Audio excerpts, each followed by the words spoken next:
¿Qué tipo de educación recibió el mariscal Francisco Solano López, profesor? El mariscal Francisco Solano López, como todo niño paraguayo de la época, acudió a las escuelas de primeras letras. Me imagino que él habrá asistido a la de Uraí o Santísima Trinidad actualmente. Y lo que sí ya se registra es su pasantía por el Instituto de Moral y Matemáticas en el año 1844 en este instituto manejado por los jesuitas, dirigido por el padre Bernardo Párez. Posteriormente ya prácticamente es educado directamente por su padre y ya en 1845 a la edad de 18 años él ya toma el mando del ejército paraguayo siendo brigadier general y prácticamente a partir de ahí él ya es un autodidacta, ya leyendo principalmente a los autores franceses, Victor Hugo, Renan, Volney, y uno de sus autores predilectos, como diría Juan Crisóstomo Centurión, fue el libro de Chateaubriand llamado El genio del cristianismo. ¿De qué manera crees que influyó la educación que recibió durante su gobierno ya propiamente?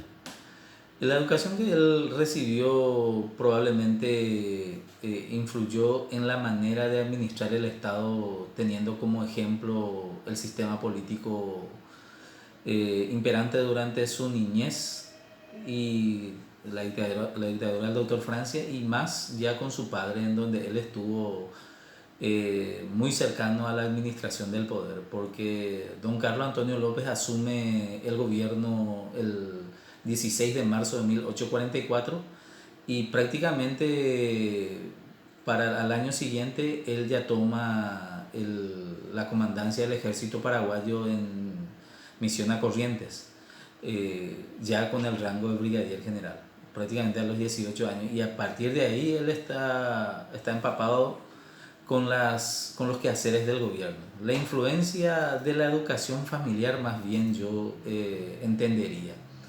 Y otro aspecto que influyó en él es el, la experiencia europea entre 1853 hasta diciembre de 1854.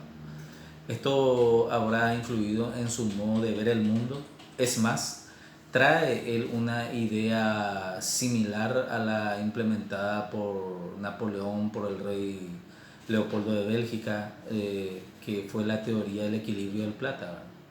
Y eso él lo implementó desde 1863 y justamente respondiendo a esa visión política es que el Paraguay entró en la guerra de la Triple Alianza. La formación que recibió su padre y él, ¿cuál crees que es la diferencia? Porque su padre siempre decía que las cuestiones más críticas y sensibles a la República se tenía que resolver de manera pacífica y con pluma. Y sin embargo, él no hizo lo propio. No es tan así. Don Carlos Antonio López se formó en el seminario de San Carlos. Francisco Solano López no fue al seminario de San Carlos, más bien su juventud ya pasó en los cuarteles. La diferencia, don Carlos también habló de que las cuestiones difíciles, delicadas del gobierno se debería resolver con la pluma, pero cuando hubo una crisis con los Estados Unidos y cuando en 1858 al 60 don Carlos armó un Maitá para esperar la flota norteamericana que salió en 1859 de Nueva York. La misma cosa cuando vino la expedición brasileña en 1855 a cargo del almirante Pedro Ferreira de Oliveira.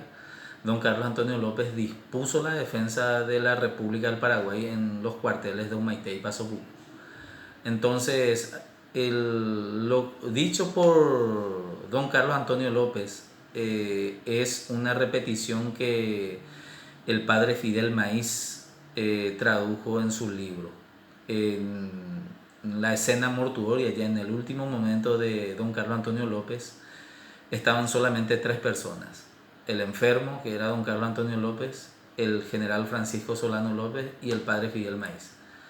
Y cuando Fidel Maíz escribe estas memorias en 1919, los dos López ya no estaban. Por lo tanto, ya nadie pudo refutar si fue así o no. Es lo que el padre Fidel Maíz legó, ¿verdad? En su libro, de que don Carlos le dijo de que trate de utilizar la diplomacia, la pluma, antes que la espada. El mariscal utilizó la diplomacia, utilizó la pluma. Lo que pasa es que ya los tratados de Paraná en 1856, en época de don Carlos Antonio López, condenaba a muerte al Paraguay, sin que el gobierno paraguayo de don Carlos Antonio López estuviese enterado de esa situación.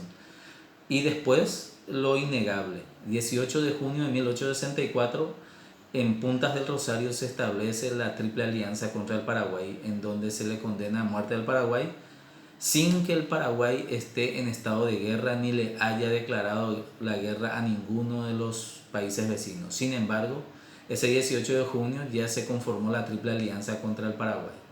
O sea, nuestros vecinos ya afilaban sus espadas mientras el Paraguay seguía con la pluma.